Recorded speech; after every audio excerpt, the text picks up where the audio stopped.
और भगवान जिसको स्वीकार कर ले उसे अस्वीकार कौन करेगा? भगवान जिसे सम्मान दे उसका अपमान कौन करेगा? ये भगवान श्री कृष्ण का नारी का सम्मान था, सम्मान किया। और जैसे आज पटरानियों के लिए व्यवस्था वैसे उनके लिए व्यवस्था। ये कथा है, अब इसको समझ लीजिए, कथा को समझिए। आज जो भगवान श्री कृष्ण की पटरानियां कही गई हैं उनमें रुक्मणी जी, जामवंती जी हैं, सत्यभामा जी हैं, कालिंदी जी हैं, मित्रवृंदा जी हैं और सत्या जी हैं, भद्रा जी हैं और लक्ष्मणा जी हैं। ये 8 पटरानी। अब इनको और समझिएगा। आइए अध्यात्म में आइए। ये तो कथा है, कुछ ऐसी बातें आपके पूर्वजों ने कथा की शैली में रखा। विज्ञान की बातें भी उन्होंने कथानक शैली में रखा। क्यों? ऐसे भूल जाएगी हमारी पीढ़ी, लेकिन कथानक शैली में जब रखेंगे तो ये सरल शैली उनके मन मस्तिष्क में घर कर जाएगी और इसके वास्तविकता को समझ जाएंगे। जैसे कह दिया पीपल की पूजा करो और धर्म से जोड़ दिया, पीपल को कथाओं से जोड़ा, धर्म से जोड़ा, जबकि पीपल की पूजा पूर्ण वैज्ञानिक है। वो 24 घंटे हमें ऑक्सीजन देता है, जो हमें जीवन देता है। हमारा कर्तव्य बनता है हम उसकी रक्षा करें, उस पे जल डालें, उसको हम काटे ना, क्योंकि हमारी रक्षा कर रहा है, हमारा मित्र है वो। लेकिन ऐसा लिखेंगे तो शायद ये बच्चे हमारे न माने, लेकिन जब धर्म से हम जोड़ देंगे, कथाओं से जोड़ देंगे तो मानना ही पड़ेगा। और फिर उसके लाभ को जब समझेंगे तो वैज्ञानिक महत्व को भी वो स्वीकार करेंगे। गौ की रक्षा, गौ की रक्षा, तुलसी की रक्षा, जिन जिन वृक्षों को धर्म से जोड़ा गया वहां विज्ञान आया।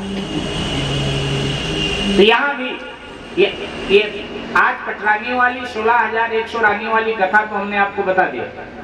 अब इसका अध्यात्म क्या है? भगवान की 8 पटरानियां कौन कौन, कथा के आधार पर बताया। आइए अध्यात्म। अहंकारम यतीयम में भिन्ना प्रकृति रश्रधा। ये जो 8 प्रकृति है ना, यही भगवान की 8 पटरानियां हैं। वेद में मेरे भाई बहन 3 कांड हैं, ज्ञान कांड, कर्म कांड, उपासना यानी भक्ति कांड। और उपासना कांड के जो मंत्र हैं वो 16,100 हैं। 16,100 मंत्र हैं। उन 16,100 मंत्रों को ही भगवान श्री कृष्ण की 16,100 रानियां अलंकारिक भाषा में व्यास जी ने लिखा। और फिर बहुत बड़ा परिवार, बेटे पोते, द्वारिका में आनंद है, पुत्र शोक है।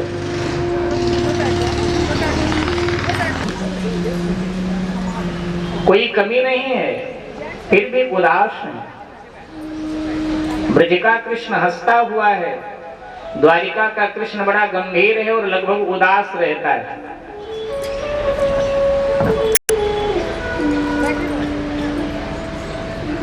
बैठे बैठे कहीं खो जाते हैं गोविंद। कई बार राजसभा में बैठे हुए उनकी आंखें डबडबा आती हैं, भर जाती हैं। कई बार श्री कृष्ण छुप छुप के रोया करते हैं। भक्त का भगवान रोता है, छुप छुप के रोते हैं। अब किसकी मजाल जो द्वारिकाधीश से पूछे कि आपके आंखों में आंसू क्यों?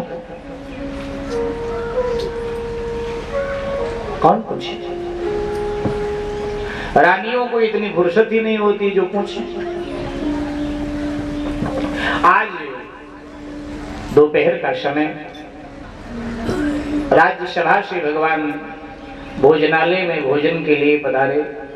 संयोग से आज रानियों ने भोजन बनाया नहीं था, देवकी जी ने बनाया। देखा देवकी माँ को, माँ भोजन हाँ तैयार है, बैठ। भगवान बैठ गए और देवकी माँ भोजन की थाल लगाकर रख दिया। मंत्र पाठ करके भगवान प्रथम ग्रास उठाकर मुंह में डालने जा ही रहे थे, इतने में देवकी माँ एक पात्र में थोड़ा सा मक्खन ले आई और दूसरे में थोड़ी सी दही ले आई। अब पहले भी कभी मक्खन दही आया होगा, मैं नहीं कह सकता कि नहीं आया, लेकिन जो आज मक्खन दही आया, जैसे उस माखन और दही को देखा पात्र में, गोविंद को बूढ़ी माँ यशोदा याद आ गई। कई बार यशोदा को याद करके रोए, लेकिन उन आंसुओं ने अपने बाहर निकले रोते हुए। अंतःपुर वो जगह होती है राजाओं के पास जहां राष्ट्र चिंतन करने के लिए, राष्ट्र के लिए कुछ सोचने समझने के लिए एकांत में जाया करते हैं। बिना राजा के आज्ञा के राज परिवार के किसी भी व्यक्ति का वहां प्रवेश नहीं होता है। अंतःपुर, ऐसे अंतःपुर में भगवान प्रवेश कर गए। द्वार लगा लिया, बंद तो नहीं किया भीतर से, लेकिन द्वार लगा लिया। और अब गोविंद कभी महल में इधर दौड़ते हैं, कभी उधर दौड़ते हैं, कभी स्वर्ण खंभों को पकड़कर आलिंगन करते हैं, रोते हैं, कभी महल की खिड़की खोलकर ब्रिज की ओर देखते हैं। हवा आ रही, पूरब की हवा बह रही और द्वारिका से ब्रिज पूरब दिशा पड़ता है, पूरब से हवा आती है। हे पवन देव, तू ब्रिज के माटी को छूकर आ रहा है, बार बार आकर मेरे महल की खिड़की से टकरा रहा है। लगता है मेरी माँ यशोदा अथवा राधा ललितादि गोपियों ने कुछ उलाहना भरे शब्द बोले। माँ ने तो यही कहा होगा कि मेरा कृष्ण निष्ठुर भी है और असत्य भाषण भी देता है, झूठ भी बोलता है, यही कहा। मेरे कान में बता के जाना, छुपाना मत। हवा को, पवन को पकड़ने की कोशिश करते, जैसे पागल की हालत हो जाती है, बस उसी तरह भगवान की हालत हो गई आज। कभी पलंग पर लेटते हैं लेकिन नींद नहीं, चैन नहीं, तो उठकर बैठ जाते हैं और कभी दौड़ने लगते हैं। सूरदास बाबा ने भगवान की इस दशा का वर्णन किया, ध्यान दीजिएगा।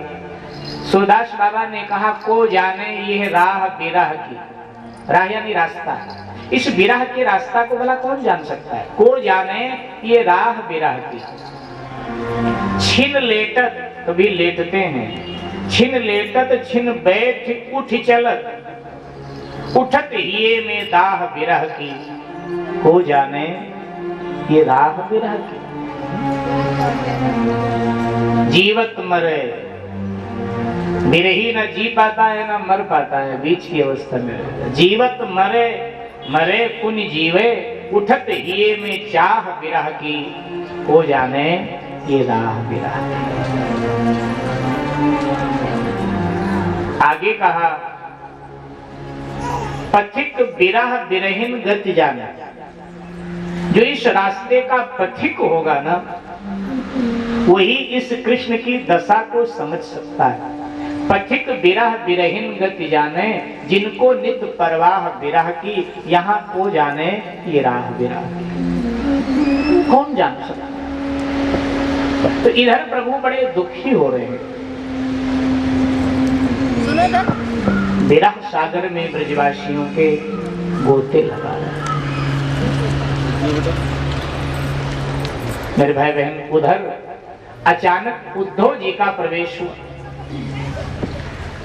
जहां देवकी मां अति खिन्न मन खड़ी हुई थी, उद्धव जी वहीं से संयोग था ऐसा निकले। उद्धव जी ने देवकी जी को देखा, माँ क्या बात है, आप बड़ी उदास। देवकी जी ने कहा, उद्धव बेटा क्या बताएं, तुझे तो पता ही है जब कृष्ण ब्रिज से आया था कितना हंसमुख था, चेहरे पर प्रसन्नता होती थी, लेकिन धीरे धीरे धीरे धीरे प्रसन्नता चेहरे की उड़ गई। प्रसन्नता की जगह उदासी ने अपना साम्राज्य कायम कर लिया। उदास रहता है ना। उद्धव जी ने कहा, संपूर्ण द्वारिका ये बात आपस में कहती है, कानाफूसी करती है कि किसकी याद में खो जाते हैं कृष्ण। बैठे बैठे उनकी आंखों से आंसू क्यों बहने लगते हैं। लेकिन अब पूछे कौन? आपने माँ ठीक कहा। देवकी जी ने कहा आज तो भोजन के समय रो पड़ा, भोजन किया नहीं, भीतर चल गया। उद्धव तो उसका मित्र है, शायद अपने दिल की पीड़ा तुझे बतावे। उद्धव जी ने कहा मैं अवश्य जानकारी प्राप्त करूंगा और जो भी पीड़ा है, कष्ट है, उसका निवारण करूंगा। उद्धव जी का परिचय जान लीजिए। उद्धव जी वैसे तो भगवान श्री कृष्ण के चचेरे भाई,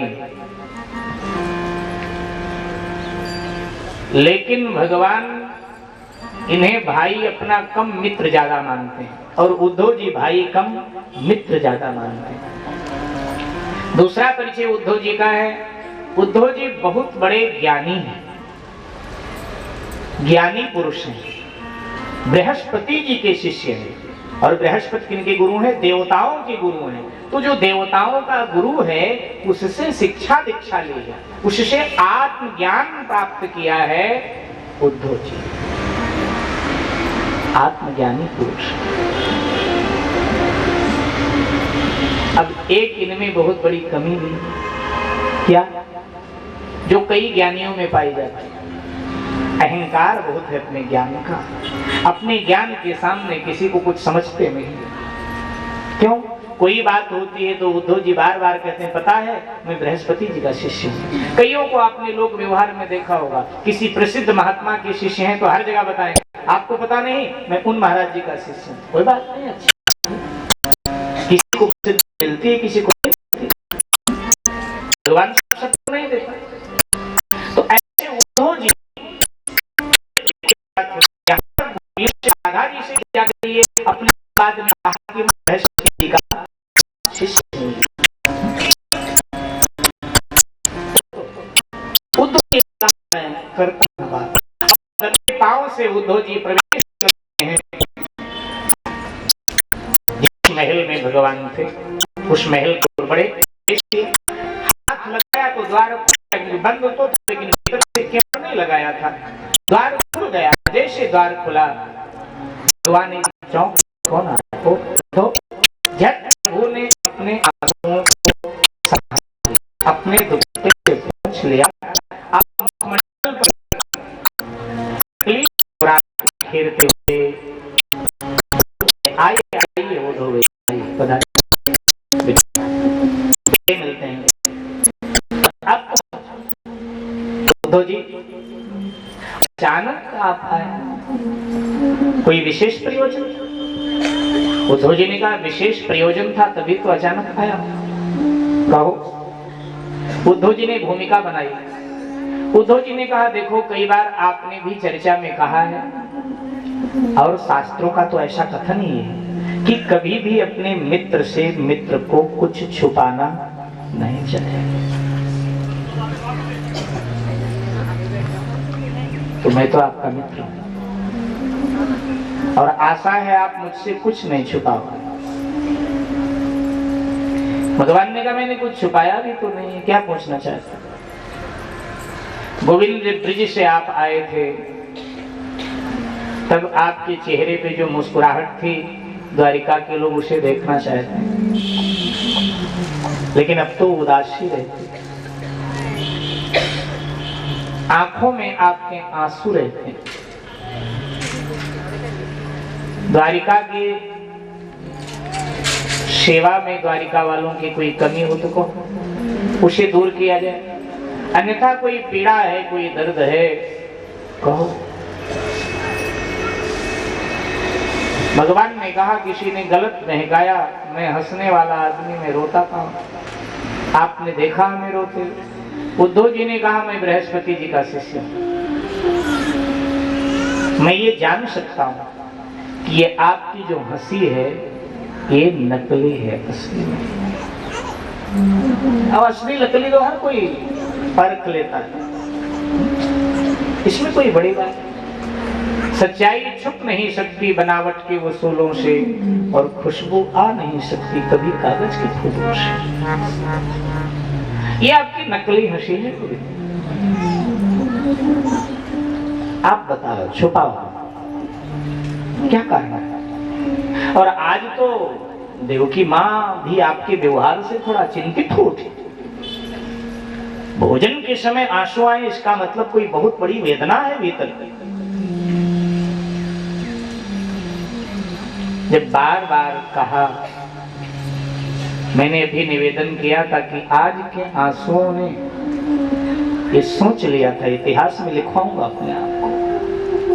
वहां देवकी के आगे प्रभु नहीं संभाल पाए और यहाँ उद्धव के आगे अभी तक तो संभाला, लेकिन जब उद्धव ने बार बार कहा बताओ बताओ, तो वाणी तो नहीं निकली भगवान की, लेकिन आंसू निकल पड़े और उद्धव को अपने बाहों में भर कर प्रभु नन्हे बच्चे की तरह सिसकियां ले ले करके रोने लगे। जैसे कोई नन्हा बच्चा खेल रहा हो बच्चों के बीच में, कोई शैतान बच्चा थप्पड़ मार दे तो भागा भागा आता है, माँ के आंचल में मुंह छुपा के रोने लगता है, मम्मी हमें उसने मारा। ऐसी सिसकियां ले ले करके भगवान रोने लगे। उद्धव ने कहा बता क्या ये आंसू आपके अच्छे लगते हैं क्या? आपके पुत्र हैं, पौत्र हैं, और फिर आंसू। और तब भगवान श्री कृष्ण ने कहा उद्धव मेरे रोने का बस एक ही कारण है, उद्धव मुहि ब्रज बिसरत नहीं, मैं ब्रिज को नहीं भूल पा रहा। इतने वर्ष हो गए ब्रिज छोड़े हुए, लेकिन बार बार ब्रिज ही याद आता है और ब्रिज की यादें मुझे रुला देती। वही फिर मुझे याद आने लगे हैं जिन्हें भूलने में जमाने लगे। भुलाता हूं फिर भी भुला मैं न पाया, भुलाता हूं फिर भी भुला मैं न पाया, मोहब्बत के होश अब ठिकाने लगे हैं, वही फिर मुझे याद आने लगे हैं जिन्हें भूलने में जमाने लगे। उन्हीं की यादें बार बार, कभी कदम की छाया रुला देती है, कभी गायों के झुंड में भ्रमण करने से जो मुझे आनंद आता था वो अवस्था रुलाती है, कभी गोपों का छेड़छाड़ रुला देता है, और कभी राधा ललितादि गोपियों का प्रेम रुला देता है, कभी बाबा नंद का प्यार और माँ यशोदा का वात्सल्य हमें रुलाया करता है।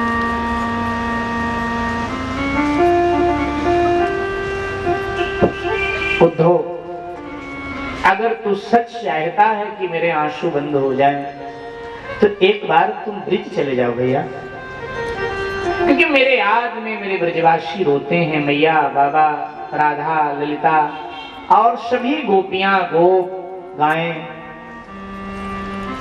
फिर मैं कैसे चुप रहूं? और ये प्रेम शास्त्र का नियम है, अगर प्रेमी रोता है प्रियतम के लिए, मैं जा नहीं पाया, परिस्थिति ने ला करके यहां खड़ा कर दिया कि मैं वहां जा नहीं पाया और आगे भी जा पाना असंभव सा ही है। अब थोड़ा और समझ ले मेरे भाई, ये लीला जो भगवान की है मानवीय धरातल पर है, ईश्वरीय धरातल पर नहीं। ईश्वर तो हर जगह जब चाहे पहुंच जाए, ये मानवीय धरातल पर है।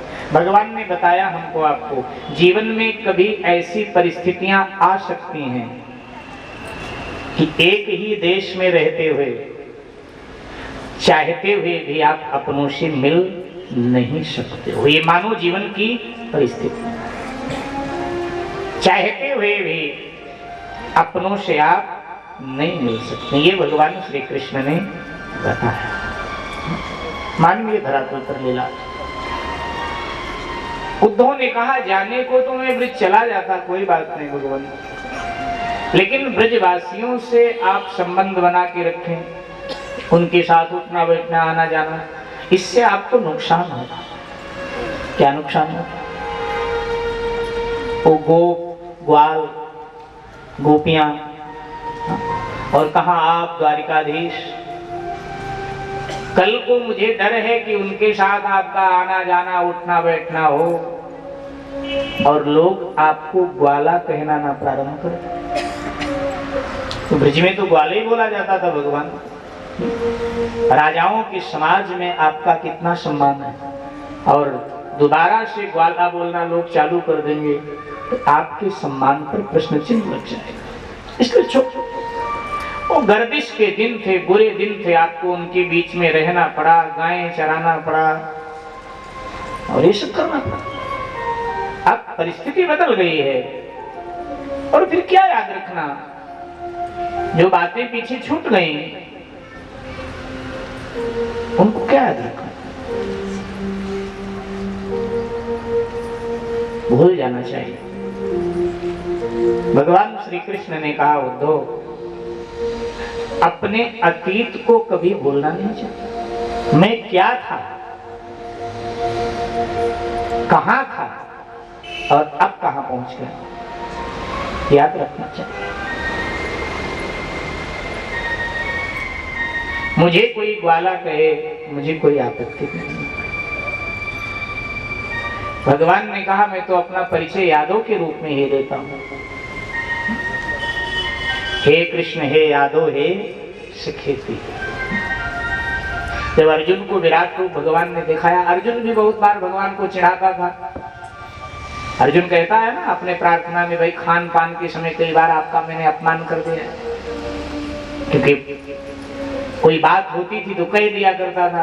और आपके तो माँ बाप का भी नहीं पता है, आप तो यादव हो और कहा हम क्षत्रिय राजघराने से हमारा संबंध। लेकिन जब वो वास्तविक स्वरूप भगवान का देखा तो अर्जुन कहता है कि भगवान, मैंने बहुत बार मजाक मजाक में आपका अपमान किया है, हे कृष्ण, हे यादव, हे सखेती, ऐसा कहकर आप मुझे क्षमा करें। मैं आज समझ पाया आप कौन। भगवान कहते हैं कि मैं तो यादव ही अपने आप को कहलवाने में गौरव का अनुभव करता हूं। उद्धव, अपना बचपना कभी नहीं भूलना चाहिए, अतीत याद रखना चाहिए। और वास्तव में मेरे भाई बहन, चाहे अमीर का बचपना हो चाहे गरीब का बचपना, सबका सुहावना होता है, सभी का सुहावना होता है बचपन, बहुत सुहावना, अद्भुत होता है बचपन। भगवान कहते हैं कि बचपना कभी नहीं भूल, अतीत नहीं भूलना चाहिए। हम क्या थे, अब कहां पहुंच गए, याद रखना चाहिए। कहा चलो ठीक है,